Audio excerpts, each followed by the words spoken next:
నాన్నగారు 1000 మాటలు? నేను యథార్థం చెప్తున్నాను. నాకు ఏది చూసినా ఎక్కడ నిలబడినా శ్రీమన్నారాయణుని యొక్క స్వరూపమే కనపడి ఆయన పాదములను చింతించడం చేత అందులోంచి స్రవించేటటువంటి మందార మకరంద పానము చేసి మత్తెక్కి కైపెక్కేటటువంటి అలవాటు పడిపోయిన నా హృదయాన్ని ఇప్పుడు కొత్తగా భోగముల వైపుకి వెళ్ళమంటే వెడుతుందా నాన్నగారు? వెళ్ళదు అన్నాడు. ఆయన అన్నాడు, అరే రే రే రే రే వీడి ఎంత పాడైపోయాడు రా వీడు, వీడికి అక్కర్లేని విషయాలన్నీ అలవాటు పడిపోతున్నాయిరా, పైగా ఇన్ని ఉపమానాలు చెప్తాడా నాకు అని చండ అమర్కులని శుక్రాచార్యులు వారి కొడుకులు. అప్పుడు శుక్రాచార్యులు వారు లేరు ఊళ్ళో, అందుకని కొడుకుల్ని పిలిచాడు. వాళ్ళు తర్కశాస్త్రంలో పండితులు. పిలిచి అన్నాడు, ఏమిటో నా పిల్లాడు ఇలా పాడైపోయాడయా, చాలా బాధగా ఉంది వీడిని చూస్తే, కాబట్టి మీరు వెంటనే ఈ పిల్లవాడిని తీసుకెళ్ళి బాగా చదువు నేర్పండి, రాక్షసులకు ఎటువంటి చదువు కావాలో అటువంటి చదువు నేర్పించండి. అన్నీ వింటున్నాడు. రోజు గురువుగారికి నమస్కారం చేస్తాడు. గురువుగారు చెప్పే రాక్షస నీతులు ఏవి తప్పు కదా గురువుగారు, ఇలాంటి మాటలు ఏమిటండి అండం. ఎప్పగిది వారు చెప్పిన అప్పగిది చదువు కాని తప్పప్పని ఆక్షేపించడు తానన్ని రూపించిన విద్యలనుచు నిరూఢమనీషన్. గురువుగారు చెప్తున్నప్పుడు వినడమే కానీ గురువుగారు తప్పండి అని మనం అనకూడదు, దోషం అది. కాబట్టి గురువుగారి దగ్గర వింటున్నప్పుడు అలా వింటాడంతే వినయంతో, తప్ప ఈ చెవితో వింటాడు, లోపలికి మాత్రం వెళ్ళనివ్వాడు. అయ్యో ఏదో గురువుగారు చెప్తున్నారు పాపం, రాక్షస గురువు తప్పుతుందా మరి, మా నాన్నగారు చెప్పినప్పుడు ఇవే చెప్తారంతే, వాటిని మనం పట్టించుకోకూడదు అనుకుంటూ ఉంటాడు. కానీ పరమ మర్యాదతో మాత్రం ఇవన్నీ చక్కగా గురువుగారి దగ్గర కూర్చుని వింటున్నాడు, పెరుగుతున్నాడు, పెద్దవాడు అవుతున్నాడు. కొంతకాలం అయిపోయింది, అమ్మయ్యా ఈ పిల్లాడికి ఇంకా విష్ణుభక్తి పోయిందిరా, లోపలి భక్తి అది బయటికి దొరికేదా, ఆయన లోపల ఎప్పుడూ శ్రీమన్నారాయణ పాదములే పట్టుకుని ఉంటున్నాడు. ముందు ఎందుకైనా మంచిది లీలావతి దగ్గరికి తీసుకెడదాం, తిన్నగా హిరణ్యకశిపుడి దగ్గరికి తీసుకెళ్ళిపోతే ఉపద్రవం వచ్చేస్తుందేమోనని ముందు లీలావతి దగ్గరికి తీసుకెళ్లారు. తీసుకెడితే ఆవిడ చూసింది, పలకరించింది, మాట్లాడింది, సంతోషించింది. అబ్బాయి బాగుందిరా, చక్కగా నాన్న విద్య నేర్చుకున్నావు, ఇప్పుడు నాన్నగారి దగ్గరికి వెళ్ళు నాన్న అంది. కొడుకుని తీసుకెళ్తూ వాళ్ళు అన్నారు, నాయనా మేమేం చెప్పామో అవి చెప్పు, తప్ప మేము చెప్పనివేవో అక్కడికి వెళ్ళి హఠాత్తుగా చెప్పడం మొదలుపెట్టకు. మీ నాన్నగారు అడిగేది నీకు గురువుగారు ఏం చెప్పారని అడుగుతారు. మేమేం చెప్పావో అవి రోజు నేర్చుకుని మాకు అప్పచెప్తున్నావుగా, అవే చెప్పంతే, అక్కడ ఇంకేం చెప్పకే అన్నాడు. తీసుకెళ్లారు, తండ్రి దగ్గర నించోబెట్టారు. తండ్రి పొంగిపోయాడు. ఓ ఎన్నాళ్ళయిందిరా నాన్న అన్నాడు, కందులు నీరు కార్చాడు. చాలా రోజులైందిరా గురువుల దగ్గరికి విద్యాభ్యాసానికి వెళ్ళిపోయావు, తండ్రి రా అన్నాడు. తొడ మీద కూర్చోబెట్టుకున్నాడు. కూర్చోబెట్టుకుని ఎంతో సంతోషంగా పిలిచి, ఏది నీకు నీ గురువుగారు ఏం చెప్పారా నాన్న అన్నాడు. ఈయన వెంటనే ఒక పెద్ద విషయాన్ని ఒకదాన్ని ప్రతిపాదించాడు.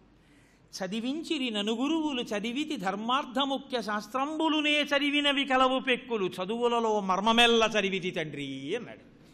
అక్కడ వరకు బాగానే ఉంది, ఆఖరి పాలన దగ్గరే ప్రమాదం వచ్చింది. చదివించిరి ననుగురువులు, గురువులు నన్ను చదివించారు నాన్నగారు, చదివించిరి ననుగురువులు చదివితి ధర్మార్థముఖ్య శాస్త్రంబులునే చదివినవి కలవు పెక్కులు. వాళ్ళు నాకు ధర్మార్థములు ఏవో ముఖ్యమైన శాస్త్రాలు అన్నారు, నేర్పారు, అన్నీ చదువుకున్నాను నాన్నగారు, అవన్నీ చదువుకుంటూ చదువులలో మర్మమెల్ల చదివితి తండ్రి అన్నాడు. చదువులలో మర్మం ఏమిటో ఆ చదువు నేను చదివేసుకున్నాను నాన్నగారు అన్నాడు. దాని అర్థం ఏమిటో తెలుసా అండి? మనం అక్షరాభ్యాసం అని చేస్తాం పిల్లవాడికి, అక్షరము అంటే నశించనిది. అప్పుడు పసుపు కొమ్ము పట్టించి బ్రహ్మమును గురించి చింతన చేసేటటువంటి గురువుగారు తొడ మీద కూర్చోపెట్టుకుని వాడి చెయ్యి పట్టుకుని ఓం నమః శివాయ సిద్ధం నమః అని రాయిస్తారు. అన్నిటికన్నా గొప్ప చదువేది అంటే ఇక మళ్ళీ పుట్టవలసిన అవసరం లేనటువంటి విషయాన్ని బోధ చేసిన చదువేదో అది చదువు. మిగిలిన చదువులన్నీ దేనికి అంటే ఈ కుక్షింభరత్వానికి, దీనికి ఒక గౌరవం తేవడానికి. ఏదో పేరు పక్కన 3 అక్షరాలు ఏవో ఉన్నాయనుకోండి, దానికి ఒక గౌరవం.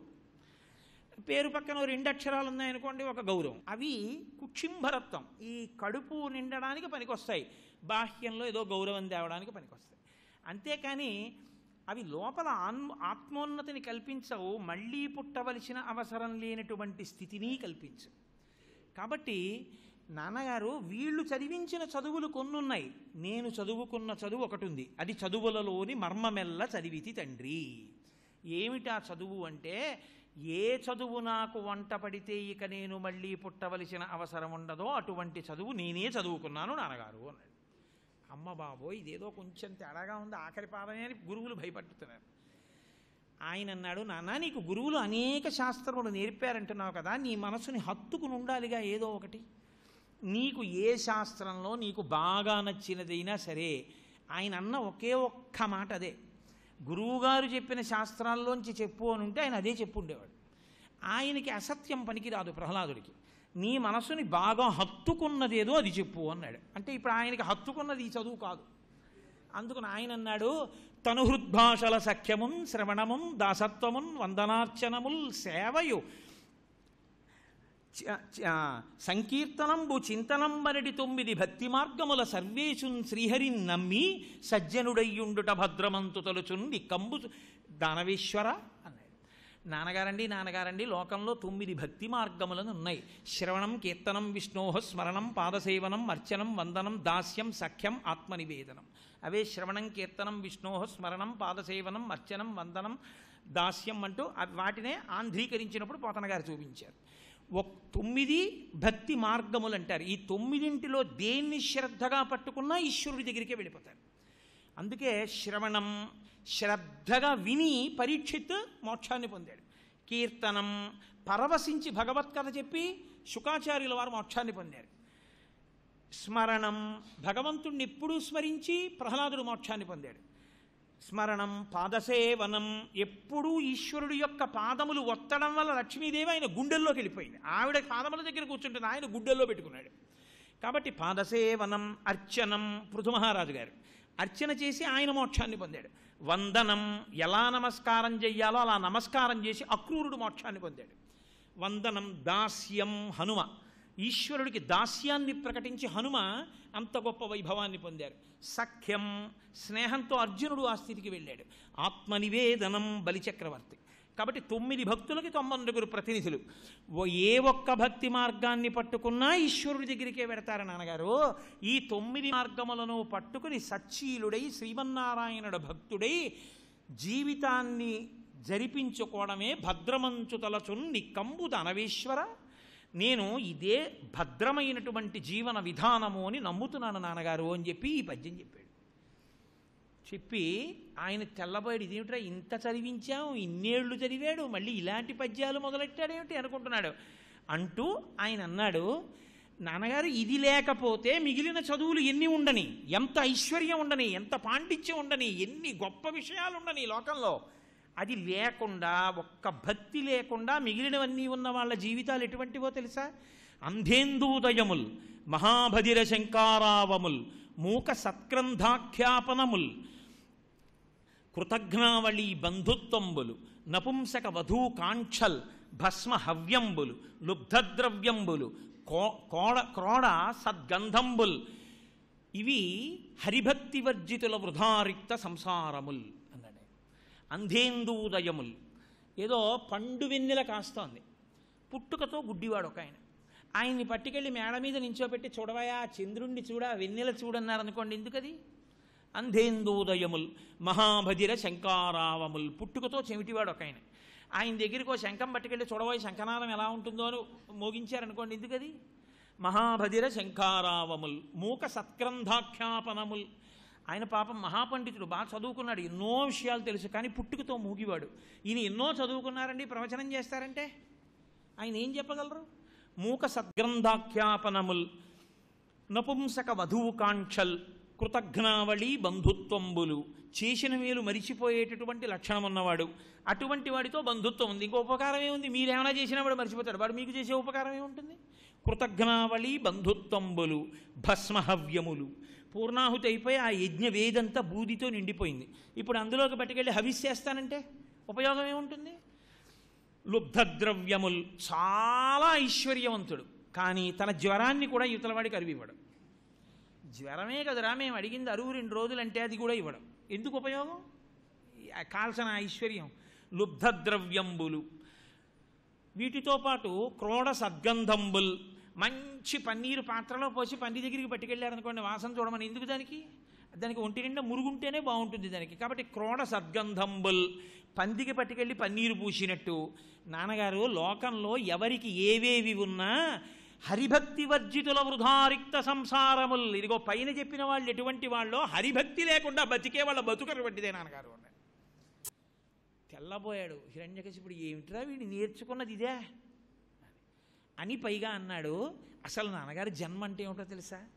కమలాక్షునర్చించు కరములు కరములు శ్రీనాథు వర్ణించు జిహ్వ జిహ్వ సురరక్షకుని చూచు చుట్కులు చుట్కులు శేషసాయికి మృక్కు శిరము శిరము విష్ణునాకర్ణించు వీనులు వీనులు మధువైరిద విలిన మనము మనము భగవంతు వలగును పదములు పదములు పురుషోత్తముని మీది బుద్ధి బుద్ధి దేవదేవుని చింతించు దినము దినము చక్రహస్తుని ప్రకటించు చదువు చదువు కుంభినీదవు చెప్పిడి గురుడు గురుడు తండ్రి హరిజేరుమని ఎడి తండ్రి తండ్రి అన్నాడు. తెలుగు సాహిత్యంలో ఇవన్నీ అమృత భాండాలు ఈ పద్యాలు. కమలాక్షునర్చించు కరములు కరములు. నాన్నగారు శ్రీ మహావిష్ణువుకి ప్రతిరోజు ఇలా 2 తులసి దళాలు వేసిన చెయ్యి చెయ్యి. కమలాక్షునర్చించు కరములు కరములు శ్రీనాథు వర్ణించు జిహ్వ జిహ్వ. ఆయనని స్తోత్రం చేసిన నోరుందే అది నోరు. శ్రీనాథు వర్ణించు జిహ్వ జిహ్వ. ఇంకా మిగిలినటువంటివన్నీ నేను మీకు చెప్పక్కర్లేదు, మీకు అర్థమైపోతుంటాయి. పోతన గారి పద్యాలు శేషసాయికి మ్రొక్కు శిరము శిరము అంటే నేను పెద్దగా మీకు చెప్పవలసింది ఏముంటుంది? ఈ తల ఇలా పైకెత్తి నిలబడ్డానికి కాదున్నది. మహానుభావుడైనటువంటి శ్రీమన్నారాయణని ముందు వంగి నమస్కరించినది ఏదో అది తల. నాన్నగారు అలా కానప్పుడు కంజాక్షునకు కాని కాయంబు కాయమే పవన గుంభిత చర్మ భస్త్రికాక వైకుంఠు పొగడని వక్త్రంబు వక్త్రమే ఢమఢమధ్వనితోడి ఢక్కగాగా హరిపూజనములేని హస్తంబు హస్తమే తరుశాక నిర్మిత దర్వికాక అని ఒక్కొక్కటి చెప్పుకొచ్చాడు. ఎంత కఠినంగా చెప్పేశాడంటే నిజంగా ఆ తండ్రి అప్పుడే మారిపోదు. కంజాక్షునకు గాని కాయంబు కాయమే పవన గుంభిత చర్మ భస్త్రికాక. నాన్నగారు పరమేశ్వరుడి దగ్గరికి వెళ్ళి ఆయనకి ప్రదక్షిణం చేసి ఆయన ముందు నేల మీద పడి నమస్కారం చెయ్యడానికి పనికిరాని ఈ శరీరం ఒక శరీరమా? ఇదొక తోలు తిత్తి, 9 రంధ్రములు 10 వాయువులు కుంభింపబడిన తిత్తిది. అంతకన్నా దీనికి గౌరవం ఉండదు. వైకుంఠు పొగడని వక్త్రంబు వక్త్రమే ఢమఢమధ్వనితోడి ఢక్కకాక. ఆ వైకుంఠనారాయణుణ్ణి పొగడడానికి పనికిరానటువంటి ఈ నోరు పనికిమాలిన మాటలన్నీ మాట్లాడుతుంది కాబట్టి ఢమఢమధ్వని చేసేటటువంటి ఢక్క లాంటిది. హరిపూజనము లేని హస్తంబు హస్తమే తరుశాఖ నిర్మిత దర్వికాక. ఈ చేత్తో తెల్లవారు లేస్తే హస్తయోహ అర్ఘ్యం సమర్పయామి పాదయోహ పాద్యం సమర్పయామి ముఖే ఆచమనీయం సమర్పయామి అని ఆయన పూజ చెయ్యడానికి పనికిరాని ఈ చెయ్యి ఒక చెయ్య. చెట్టుకి మొలిచినటువంటి కొమ్మ. నాన్నగారు కమలేశుని చూడని కన్నులు కన్నులే తను కుడ్యజాల రంధ్రములు కాక. ఒక గోడకి 2 కిటికీలు పెడితే అలా ఉంటుందో ఈ దిక్కుమాల శరీరానికి 2 కళ్ళుంటే అలా ఉంటుంది పరమేశ్వరుణ్ణి చూడడానికి పనికి రాకపోతే. నాన్నగారు కాబట్టి కమలేశు చూడని కన్నులు కన్నులే తను కుడ్యజాల రంధ్రములు కాక చక్రించింతలేని జన్మంబు జన్మమే తరళ సలిల నుద్బుదంబు కాక విష్ణుభక్తి లేని విభుదుండు విభుదుడే పాదయుగము తోడి పశువుగాక అన్నాడు. నాన్నగారు శ్రీమన్నారాయణుని యొక్క భక్తి లేని జీవితం ఆ నీటి మీద బుడగ. భగవంతుణ్ణి దర్శించడానికి వెళ్ళడానికి పనికిరాని పాదములు అది పశువు యొక్క శరీరం. అవి వీధిలో తిరుగుతాయి, వీడు వీధిలో తిరుగుతాడు. ఒక్కనాడు దేవాలయానికి వెళ్ళాడు, ఈశ్వరుణ్ణి స్మరించాడు. కాబట్టి నాన్నగారు ఎందుకు వచ్చిన దిక్కుమాలిన జీవితం అండి ఆ జీవితం అని అడిగాడు. ఎక్కడ లేని కోపం వచ్చింది హిరణ్యకశిపుడికి. రాదండి మరి అటువంటి వాడికి. కాబట్టి ఆయన అన్నాడు, నాకున్ చూడగ చోద్యమయ్యడిదిగా నా తండ్రి ఈ విద్య ఏకాంతంబున భార్గవుల్ పలికిరో ఈదానవ శ్రేణికిన్ వైకుంఠుండు కృతాపురాధుడు అతనిన్ శ్లోకింప నీకేటికిన్. ఏమిట్రా ఈ మాటలు? అసలు మన వంశంలో పుట్టిన వాళ్ళు ఎవరైనా ఇలాంటి మాటలు అనొచ్చా? నీ పినతండ్రి ఎంతటి గొప్పవాడు, ఊళ్ళో ఉన్నవన్నీ ఎత్తుకొచ్చి దాచేవాడురా. అసలు దేవుడన్నవాడు ఉన్నాడన్నవాడు ఉండకూడదురా మన దాంట్లో. అన్నీ మనమనాలి, మనమే గొప్పవాళ్ళం అనాలి.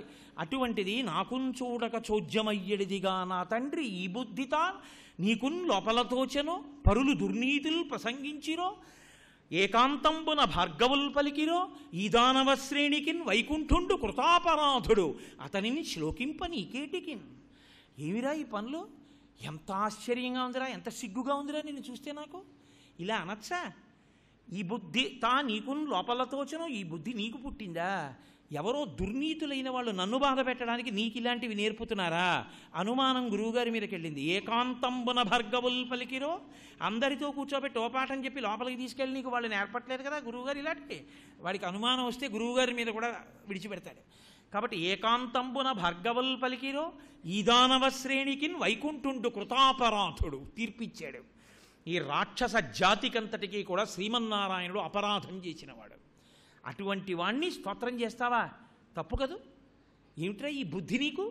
తప్పు, ఇలాంటి మాటలు మాట్లాడకూడదు అంటే ప్రహ్లాదుడు అన్నాడు, మీరు 100 చెప్పండి 6 చెప్పండి, నా భక్తి ఇంతే నాన్నగారు, నేను శ్రీమన్నారాయణుణ్ణే స్తోత్రం చేస్తాను. ఎక్కడ లేని కోపం వచ్చింది. తన దగ్గర ఉండేటటువంటి రాక్షసులందరినీ పిలిచాడు. పసిపిల్లవాడని కూడా చూడలేదు. వీణ్ణి వెంటనే చంపేసేయండి, కత్తులతో పొడిచారు.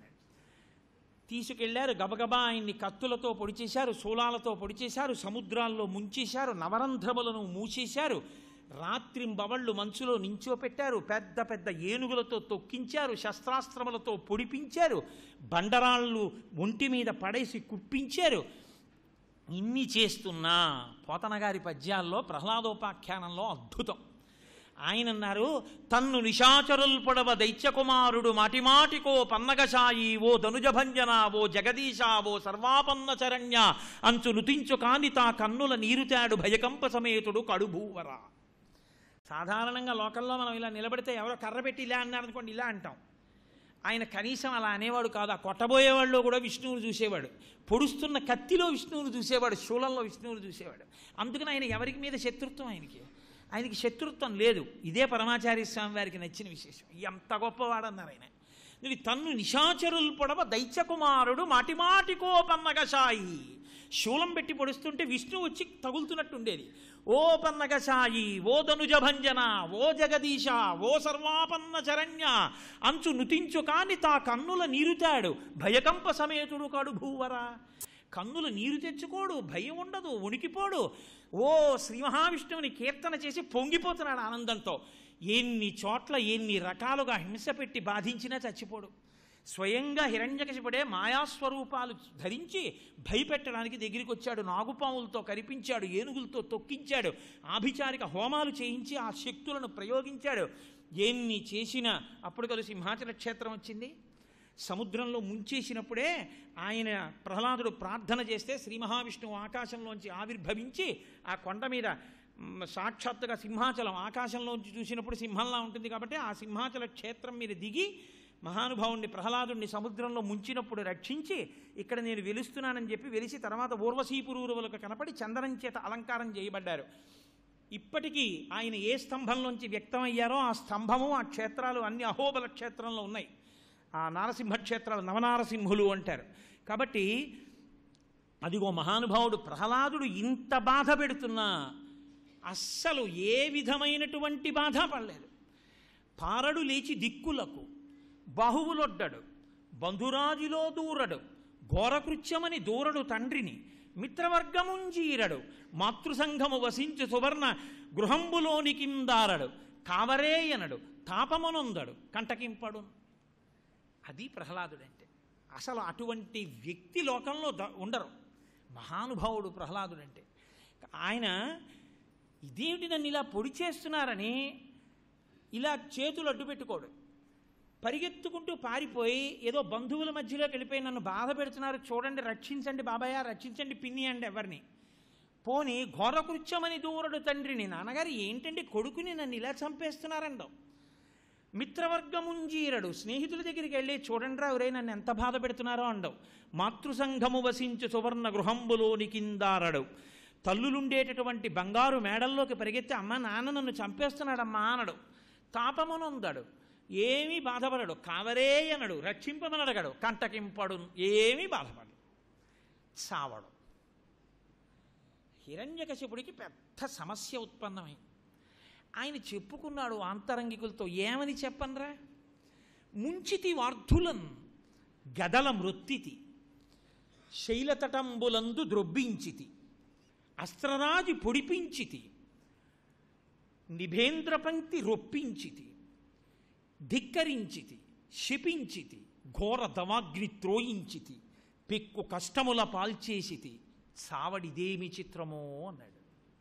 ఇంకేం చెయ్యనురా నేను, ఈ పిల్లాన్ని తీసుకెళ్ళి సామాన్యమైన కష్టాలు పెట్టలేదు. ముంచితి వార్ధులను సముద్రంలో పీక పట్టుకుని ముంచి ఉంచేశాం కొన్ని రోజుల పాటు. వాడు మళ్ళీ చచ్చిపో ఉంటాడని చేయి తీసేగానే నవ్వుతూ నారాయణ నారాయణ అంటూ పైకి లేచేవాడు. ముంచితి వార్ధులను పిల్లాన్ని పడుకోబెట్టి కొన్ని వేల మంది గదలతో కొట్టారు. వాడికి ఏమీ అవ్వలేదు. చర్మం కూడా ఇలా సొక్కలేదు, నెత్తురు కారలేదు.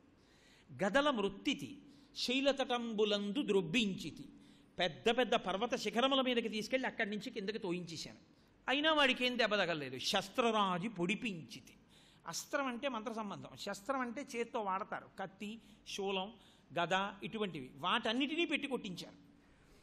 మీద నిభేంద్ర పంక్తి రొప్పించితి. పెద్ద పెద్ద ఏనుగుల యొక్క మందలు తీసుకెళ్ళి వరసలో నించోపెట్టి పిల్లాన్ని కాళ్ళు చేతులు పట్టుకుని పడుకోపెట్టి వాడి మించి తొక్కిస్తూ తీసుకెళ్ళాను కొన్ని వేల ఏనుగుల్ని. వాడు నారాయణ నారాయణ అంటూ అలాగే ఉన్నాడు. మీద నిభేంద్ర పంక్తి రొప్పించితి, ధిక్కరించితి, శపించితి. శపించాను, ధిక్కరించాను, అనేకమైనటువంటి హోమాలు చేయించాను, కృత్యలను ప్రయోగించాను వాడి మీదకి. ఆఖరికి ఘోరదమాగ్ని యందు త్రోయించితి. అరణ్యాల్ని అగ్నిహోత్రంతో వెలిగిపోయేటట్టుగా చేసి ఆ భయంకరమైన మంటల్లోకి తోసేశాను. వాడికి ఏమీ అవ్వలేదు. పెక్కు పాట్లను అలయించితి. ఎన్ని కష్టాలు పెట్టాలో అన్ని పెట్టాను. చావడి ఇదేమి చిత్రమో, వీడు చావట్లేదన్నాడు. లోకంలో ఇంత మంచి కొడుకు పుడితే కొడుకుని చంపాలని ప్రయత్నించి కొడుకు చావలేదని ఏడ్చిన తండ్రి హిరణ్యకశిపుడు. ఇదేమిరా ఈ పిల్లాడు చావరేవిరా అని బాధపెట్టి కూర్చున్నాడు మంత్రుల్ని పిలిచి. అప్పుడు మళ్ళీ చెండ అమర్కులు వచ్చి అన్నారు, ఎందుకంత బెంగపెట్టుకుంటారు, పిల్లవాడికి వయసు వస్తోంది కదా, ఇప్పుడు వాడికి కొన్ని కొన్ని శాస్త్రములు మేము బోధ చేస్తాం, ఈలోగా శుక్రాచార్యులు వారు రానే వస్తారు, ప్రయోజకుడు అవుతాడు, పిల్లవాడు బెంగ పెట్టుకోవద్దు మహారాజా, మేము తీసుకెడతామని మళ్ళీ తీసుకెళ్ళి ఏదో పాపం వాళ్ళు పాఠం చెప్పి వాళ్ళకి ఏమైనా పని ఉండదండి, మరి ఎక్కడో ఏదో మహారుద్రమో అతిరుద్రమో చేస్తుంటారు, ఎక్కడికో వెళ్ళొస్తూ ఉండాలి. మహారుద్రం అతిరుద్రం ఆ రోజుల్లో ఎక్కడ చేస్తారు, చేయడం కుదరదు. ఏదో హిరణ్యకశిపుడు చేయించే పూజల దగ్గరికి వెళ్ళాలి, రావాలి, ఏదో పని ఉంటుంది కదా, వాళ్ళు ఎక్కడికో వెళ్ళారు. అథవా సంధ్యావందనం అన్నా చేయాలిగా, వెళ్ళారు అంతే. ఈయన రాక్షసుల పిల్లలందరినీ పోగేసి ఆ పిల్లలందరినీ కూర్చోబెట్టి, ఒరే నాయనా, గురువుగారు ఏం చెప్తున్నారో ఆ చదువు తలకెక్కించుకోకండి, వినండి, వినద్దని నేను అనను, కానీ అది మీరు వృద్ధిలోకి రావడానికి హేతువు కాదు. ఎందుకంటే మనిషి 100 సంవత్సరములు బ్రతుకుతాడు, 100 ఏళ్ళు. ఆ 100 ఏళ్లలో మళ్ళీ సగం కాలం పడుకుంటాడు, కాబట్టి 50 ఏళ్ళు బతికుంటాడు. అందులో మళ్ళీ పసితనంతో యవ్వనంలో అసలు జ్ఞానం ఏర్పడడానికి ఓ 20 సంవత్సరాలు పోతుంది. మలమూత్రంబులతో, మహాభయముతో, మాతృస్థనాపేక్షతో, చలమూర్ఖత్వముతో, సదాభ్రమతతో, చాంచల్య చిత్తంబుతో, బరువైనట్టి కపజ్వర గ్రహ మహాబాల్యామయ శ్రేణితో, కలనైనంతమ చింతలేక చెడితిన్ కామ్యార్థినై శంకర. ఆ పసితనంతో కొన్నాళ్ళు పోతుంది. సరే, కొంచెం పెరుగుతాడు, పెద్దవాడు అవుతాడు, ఓ పిల్లవాడు అవుతాడు. అయిన దగ్గర నుంచి ఏదో ఆ బడులలో పాఠంబు వల్లించుచున్, బాలోజ్జానక కేలనాది విధమున్ బాగొప్ప నాలించుచున్, లీలానాటక సూత్రకేల పఠనా వినుండనైబుచ్చితిన్, బాలప్రాయము నీదు చింతనెరుగన్ ప్రారబ్ధమా శంకర. బాల్యం అంతా అలా అయిపోయింది. సర్వం శ్రీ ఉమామహేశ్వర పరబ్రహ్మార్పణమస్తు. స్వస్తి.